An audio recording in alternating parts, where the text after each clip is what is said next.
저희가 4주마다 한 번씩 설교 차례가 돌아오기 때문에 지금은 요한일서 강해를 계속해서 하고 있습니다. 그래서 그 전의 내용들을 한번 살펴보면 이제 사랑으로 세우는 공동체, 또 그 안에서 누리는 기쁨, 왜 요한은 계속해서 이것을 강조하고 있는지 나누고 있었습니다. 우리가 사랑으로 공동체를 세워나가기 위해서는 나를 위해 죽으신 예수 그리스도를 바로 알고 우리의 시선을 하나님을 향해야 한다고 계속해서 사도 요한은 얘기하고 있습니다. 이 장에 들어와서는 예수님에 대해서 설명하고 예수님이 우리를 사랑한 것 같이 우리도 서로 사랑해라 라고 말하고 있습니다. 그렇게 하나님 안에 거한다면, 하나님의 자녀로 살아간다면 3장에 들어와서는 그 사랑에 대한 결과를 다시 한번 강조합니다.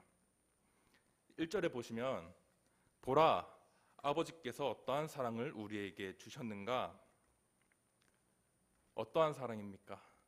우리가 흔히 다 아는 요한복음 3장 16절, 하나님께서 세상을 이처럼 사랑하사 독생자를 주셨으니 이는 그를 믿는 자마다 멸망하지 않고 영생을 얻게 합니다. 독생자까지도 내어주시는 그 사랑, 그리고 그 사랑을 통해 저와 여러분이 하나님의 자녀가 된 것, 그 특권을 하나님의 사랑을 통해 받았는데 세상 사람들은 그거를 모른대요. 하나님을 알지 못하기 때문에. 여러분, 어떠한 말씀을 듣거나 읽으실 때 한번 상상을 한번 펼쳐보세요. 그러면 더 재밌거든요. 그래서 요한 1서의 배경을 다시 한번 설명해드리면, 그 당시에 이단들이 교회 안으로 들어와서 교회들이 굉장히 힘들어하는 상황이었습니다. 그래서 사도 요한은 자신처럼 아끼는 사랑하는 공동체를 향해서 요한 서신을 보낸 것입니다. 예를 들어서 이제 이단들이 우리 교회에 들어와 있다고 상상 한번 해보세요. 말씀을 같이 듣고 같은 말씀을 들었는데 이제 목장 모임에 들어가서 각 방에 들어가서 오늘 목사님 말씀 좀 이상한데? 저거 맞아? 내가 알고 있는 말씀이랑 좀 다른데? 이러면서 옆에 있는 사람을 깨어내고 괴물을 흐트리고 자신들이 생각하는 그 진리를 교회 안에 퍼뜨리고 있는 상황입니다. 요한이 이 모습을 보고 마음 아파하면서 이 편지를 쓰고 있는 것입니다. 너희가 받았던 그 사랑을 다시 한번 생각해봐. 이상한 말 하는 걔들은 하나님을 몰라서 그래. 우리가 주일 설교 요한복음 강해를 계속해서 듣고 있는데 목사님이 말씀하신 것처럼 그 당시 사람들은 예수님을 그냥 나사렛 출신, 나사렛에서 자고 나라 목수의 아들로 목수일을 했던 그 예수로만 알고 있고 그 색안경을 끼고 그분이 누구신지 제대로 보지 못했습니다. 지금도 마찬가지예요. 예수님을 제대로 알지 못하고 본인들이 만들어낸 사상을 가지고 교회 들어와서 교회를 힘들게 하고 성도를, 공동체를 깨트리고 있는 상황입니다. 근데 그럼에도 불구하고 예수님은 계속해서 그분의 일을 해 나가셨습니다. 왜 그러셨을까요? 분명히 예수님을 대적하고 있는 사람들도 있었고 예수님을 서포트하는 사람들도 있었는데 예수님을 서포트하는 사람들만 데리고 사역을 했었으면 굉장히 편했을 거잖아요. 그런데도 불구하고 예수님은 남녀노소 가리지 않고 예수님의 복음을 전하셨습니다. 왜 그런가 하니 예수님은 사람들보다 하나님을 바라보고 계셨기 때문입니다. 요한복음 17장은 예수님이 잡히시기 전에 기도하신 내용인데 25절, 26절 함께 읽도록 하겠습니다. 시작. 의로우신 아버지여, 세상이 아버지를 알지 못하여도 나는 아버지를 알았사옵고 그들도 아버지께서 나를 보내신 줄 알았사옵나이다. 내가 아버지의 이름을 그들에게 알게 하였고 또 알게 하리니 이는 나를 사랑하신 사랑이 그들 안에 있고 나도 그들 안에 있게 하려 함이니이다. 아멘. 세상이 예수님을 알지 못해도 예수님은 하나님을 알고 하나님을 바라보고 그 사랑을 계속해서 전하겠다는 예수님의 기도입니다. 예수님을 대적하는 무리들이 있음에도 불구하고 예수님은 이렇게 기도하셨습니다. 세상이 또한 다른 사람들이 저와 여러분 혹은 교회를 향해 우리 공동체를 향해 욕하고 손가락질 하더라도 예수님처럼 하나님을 바라보고 복음을 전하는 저와 여러분 되기를 축복합니다. 그럼에도 불구하고 저희는 연약한 인간이기에 부족하기에 하나님의 자녀라고 고백은 하지만 미래에는 어떻게 될지 모르죠. 계속되는 공격과 갈등과 또한 상처로 인해 교회를 떠나갈 수도 있고 하나님을 떠나버릴 수도 있고 순탄하지만은 않을 것은 우리 모두가 잘 아는 사실이죠. 근데 한 가지 확실한 거는 하나님의 자녀라고 함은 곧 하나님의 소유라는 뜻입니다. 즉 저와 여러분은 하나님께 속한 하나님의 자녀라는 것입니다. 본문 2절 3절 함께 읽도록 하겠습니다. 시작. 사랑하는 자들아, 우리가 지금은 하나님의 자녀라. 장래에 어떻게 될지는 아직 나타나지 아니하였으나 그가 나타나시면 우리가 그와 같은 줄을 아는 것은 그의 참모습 그대로 볼 것이기 때문이니 주를 향하여 이 소망을 가진 자마다 그의 깨끗하심과 같이 자기를 깨끗하게 하니라. 아멘. 장래에는 어떻게 될지 모른대요. 유명한 말이 있죠. 인생은 파도와 같다. 우리의 신앙도 마찬가지라고 생각을 합니다. 지금은 우리가 신앙의 파도를 타고 있지만 예수님이 다시 오시는 그날에는 우리가 제대로 볼 것이다. 무엇이 진리이고 예수님의 참된 모습을, 우리가 현재 느끼고 있는 고통과 어려움 속에서 약속된 미래, 예수님의 재림, 그 영광을 바라보면서 소망을 가져야 한다. 근데 여기서 컨디션이 딱 하나 달려요. 근데 그 소망을 가진 자들은 누구든지 예수님처럼 깨끗하게 해야 한다. 즉 죄에 대한 권면입니다. 저와 여러분들이 하나님의 자녀로 살아간다면 분명 구분된 삶을 살아야 합니다. 그리고 우리가 하나님의 자녀가 된다고 하는 것에서 그 사랑은 어디서부터 났습니까? 로마서 5장 8절입니다. 우리가 아직 죄인 되었을 때 그리스도께서 우리를 위하여 죽으심으로 하나님께서 우리에게 대한 자기의 사랑을 확증하셨느니라. 우리가 잘해서 예수님을 보내신 게 아니라 우리가 죄인이기 때문에 예수님을 보내셨다고 하십니다. 죄로 인해 죽을 수밖에 없었던 저와 여러분을 예수님을 통해 다시 한번 주의 자녀로 살아갈 수 있는 특권을 얻었어요.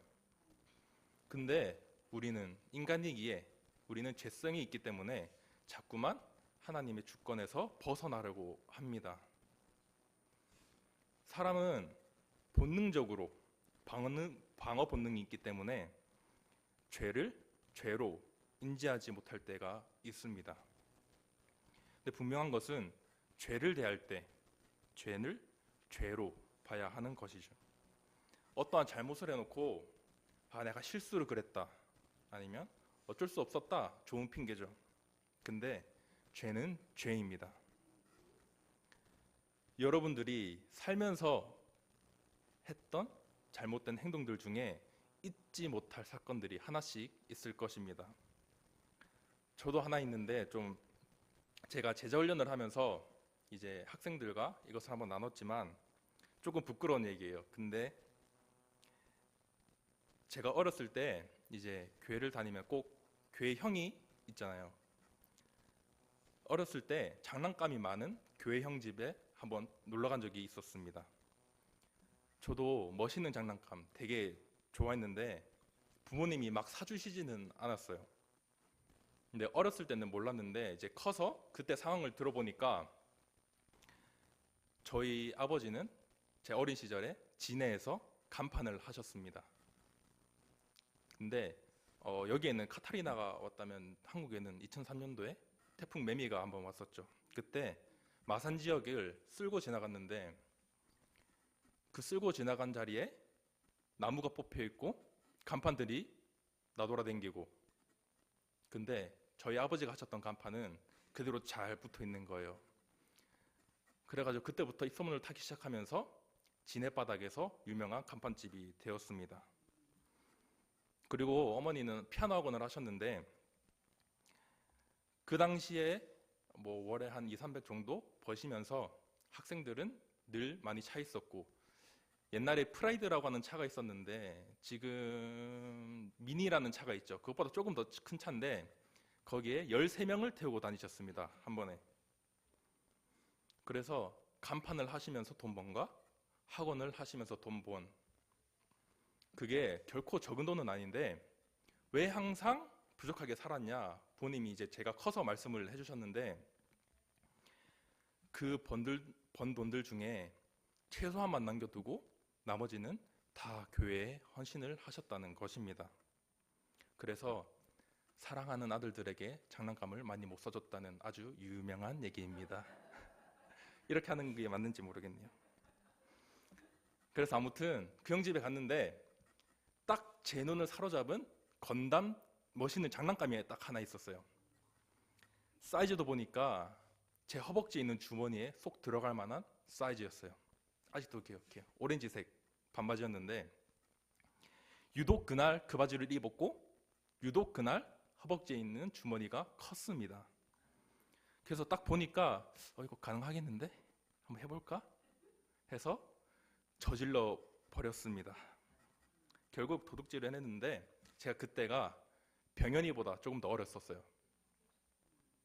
그래서 혼자 훔쳐놓고 걸릴까봐 막 찔려서 막 괜히 엄마 아빠 눈치도 보고 그러고 있었는데 세상에 완벽 범죄는 없더라고요. 결국 걸렸습니다. 그래서 되게 혼나고 사과하고 마무리했지만 그런데도 내가 실수를 그랬다? 병현이보다 어린 나이였는데도 제가 그것을 인지하고 행동으로 옮겼던 것입니다. 장난감 안 사주시는 부모님, 상황 탓하면서 나는 이런 거 안 사주시는데 나라도 해서 이렇게 가져야지. 다 핑계입니다. 죄는 죄입니다. 인간은 죄의 본성이 있기 때문에 더더욱 말씀을 빗대어 나 자신을 돌아봐야 합니다. 말씀이 없는데 어떻게 죄를 깨닫겠습니까? 죄를 깨닫지 못하는데 어떻게 회개가 있겠습니까? 회개가 없는데 어떻게 거듭나겠습니까? 거듭남이 없는데 어떻게 예수님을 따르겠습니까? 하나님은 분명 죄를 싫어하십니다.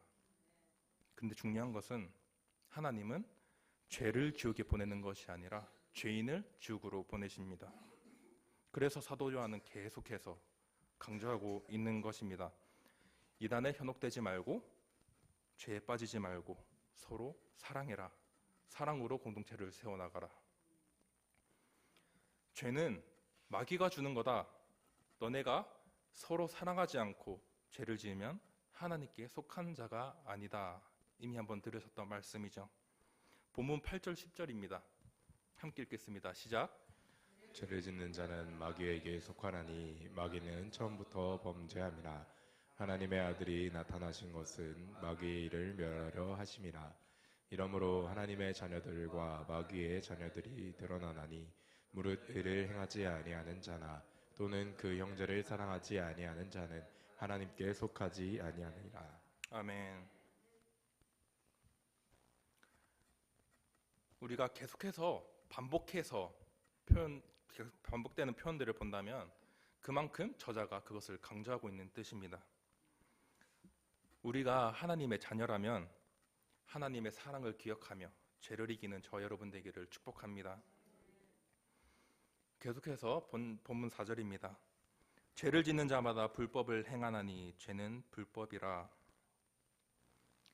그 당시에 영지주의 사상을 가지고 교회 안으로 들어온 이단들이 많았습니다.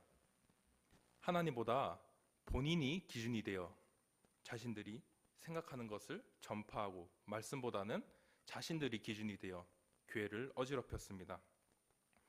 얼마나 하나님을 대적했으면 얼마나 교회를 힘들게 했으면 사도 요한이 계속해서 반복적으로 강조를 하고 있겠습니까? 죄도 여러 가지 죄가 있지만 가장 근본적인 죄가 무엇이냐면 내가 주인이 돼서 내가 선과 악의 기준이 되는 것입니다. 이것이 인간과 인간 사이의 첫 번째 범죄였습니다. 본문 12절입니다. 가인과 같이 하지 말라. 그는 악한 자에게 속하여 그 아우를 죽였으니 어떤 이유로 죽였느냐? 자기의 행위는 악하고 그의 아우의 행위는 의로움이라. 아멘. 보통 모두가 다 아는 이제 교회를 다녀봤으면 혹은 그 교회를 안 다니더라도 다 아는 이제 스토리입니다. 보통 가인을 생각하면 인류의 첫 살인자, 이제 그 살인죄를 굉장히 크게 보고 있는데 그 전에 가인은 다른 죄를 또 지었었습니다. 어떤 죄를 지었냐 보니까 다시 12절 보시면 어떤 이유로 죽였느냐? 자기의 행위는 악하고 그의 아우의 행위는 의로움이라 라고 합니다. 악한 행위, 물론 살인이 대표적이겠죠. 근데 그 전에 가인은 자기의 옳음을 가지고 하나님 앞에 나아갔습니다. 자기의 기준과 악한 모습을 버리지 못했기 때문에 아우에 대한 미움이 생겼고 살인을 하게 된 것입니다. 이 스토리를 좀 더 자세히 또 쉽게 한번 보기 원하는데 창세기 4장 5절에서 8절 세 번역 저희 천천히 함께 읽도록 하겠습니다. 시작. 가인과 그가 바친 제물은 반기지 않으셨다. 그래서 가인은 몹시 화가 나서 얼굴빛이 달라졌다. 주님께서 가인에게 말씀하셨다. 어찌하여 내가 화를 냈느냐? 얼굴빛이 달라지는 까닭이 무엇이냐? 내가 올바른 일을 하였다면 어찌하여 얼굴빛이 달라지느냐? 내가 올바르지 못한 그 일을 하였으니 죄가 너의 문에 도사리고 앉아서 너를 지배하려고 한다. 너는 그 죄를 잘 다스려야 한다. 가인이 아벨을 말하였다. 우리 들로 나가자. 그들이 들에 있을 때에 가인이 그의 아우 아벨을 쳐 죽였다. 아멘. 굉장히 슬픈 이야기죠. 아벨을 죽이기 전에 이미 그의 마음속에 죄가 있었고 그것을 하나님 앞에 드러낸 것입니다. 분명히 하나님은 가인에게 경고를 하셨습니다. 네 죄를 잘 다스려라. 이미 알고 계셨고 또 말씀해 주셨습니다. 그럼에도 불구하고 가인은 자기 죄에 먹혀서 살인을 하게 된 것이죠. 결국 가장 본질적인 죄는 내가 주인이 되는 것입니다. 하나님이 가인의 재물만 안 받으신 게 아니라 그 전에 가인과 그 재물을 안 받으셨습니다. 결국 가인조차도 하나님께 나아가지 못했던 것이죠. 이미 그 마음 가운데 하나님보다 자기 자신이 앞서 있었기 때문에 가인은 그런 실수를 저질렀고 하나님께 징계를 받았던 것이죠. 근데 지금 요한일서도 마찬가지입니다. 계속해서 사도 요한이 강조한 것처럼 이단들이 나타나서 그들이 기준이 되고 선과 악을 규정하고 구원에 대해서 언급하고 또 그 규정에 의해서 다른 사람을 판단하고 정죄하는 그 죄입니다. 지금도 마찬가지 아닌가요?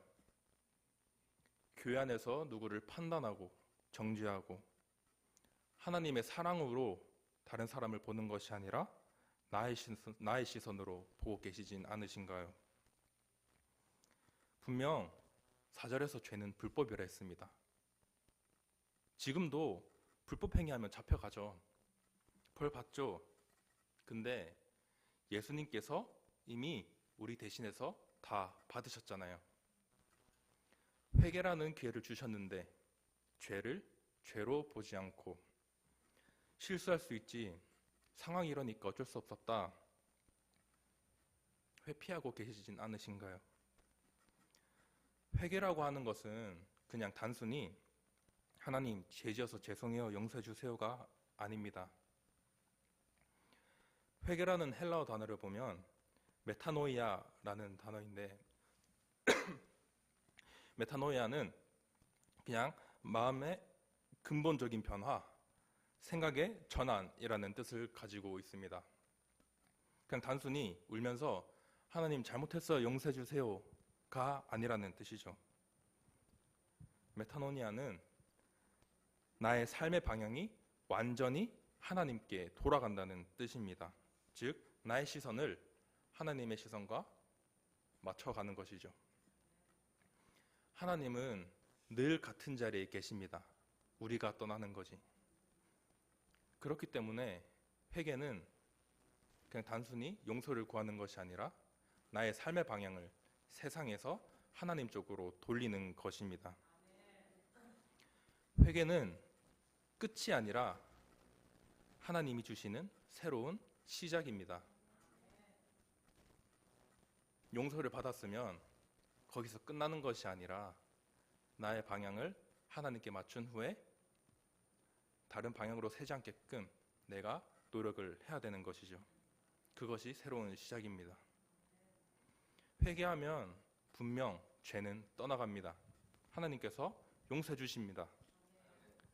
저와 여러분이 할 거는 죄를 찾고 있는 우리의 이 손을 그냥 놓는 것입니다. 우리가 아무리 용서받았다고 한들 우리가 이 죄를 놓지 않고 꼭 잡고 있으면 아무런 의미도 없고 다시 이 죄만 바라보게 됩니다. 우리가 free will이라고 그러죠. 그것을 하나님께 받았어요. 그럼에도 우리가 이것을 가지고 자꾸 죄를 짓고 믿음의 길을 벗어나려고 한다면 그것은 다시 한번 우리의 신앙을 점검해야 하는 일입니다. 하나님께서 주신 이것을 가지고 정말 믿음의 길을 걸어가는 저와 여러분 되기를 축복합니다. 마지막으로 본문 9절 함께 보겠습니다. 시작. 하나님께로부터 난 자마다 죄를 짓지도 아니하나니 이는 하나님의 씨가 그의 속에 거하며 그도 범죄하지 못하는 것은 하나님께로부터 났음이라. 아멘. 지구상에 있는 대부분의 식물들은 이제 씨앗을 통해 번식을 하게 됩니다. 근데 이 씨라는 단어를 식물에게만 쓰는 것이 아니라 동물이나 사람에게도 사용을 합니다. 그럴 때는 자손을 이어나가는 또 이어나가게 하는 방법으로 설명이 됩니다. 우리는 영적 생명인 그리스도의 말씀을 받아 태어난 하나님의 자녀입니다. 베드로전서 1장 23절에 나온 것처럼 너희가 거듭난 것은 썩어질 씨로 된 것이 아니요 썩지 아니할 씨로 된 것이니 살아있고 항상 있는 하나님의 말씀으로 되었느니라. 아멘. 여러분 마음 가운데 하나님의 씨가 잘 뿌려져 있습니까? 근데 아무리 씨가 잘 뿌려져 있다고 한들 우리 마음이 제대로 가꾸어져 있지 않으면 가시 받치면 그 씨는 자라날 수 없게 됩니다. 우리의 죄, 우리 마음에 있는 쓴뿌리를 말씀과 회개를 통해 다 치워버리고 그 자리에 하나님의 씨앗을 심어 그것을 가지고 우리는 열매를 맺어야 하는 하나님의 자녀입니다. 여러분 이 사실을 믿으십니까? 그러면 다 같이 이렇게 한번 고백하기를 원합니다. 나는 목사님 말씀하신 것처럼 한 번에 한번 가볼까요? 나는 하나님을 담은 성전이다. 아멘. 이 사실 믿으십니까? 더 이상 죄에 삼켜지지 마세요. 죄에 지지 마세요. 예수님께서는 이미 우리에게 승리를 주셨고 하나님의 자녀로 살아갈 수 있는 특권을 선물로 주셨습니다. 나는 하나님을 담은 성전이다. 이 고백이 날마다 우리 삶 가운데 나타나는 저와 여러분 되기를 주님의 이름으로 축원합니다.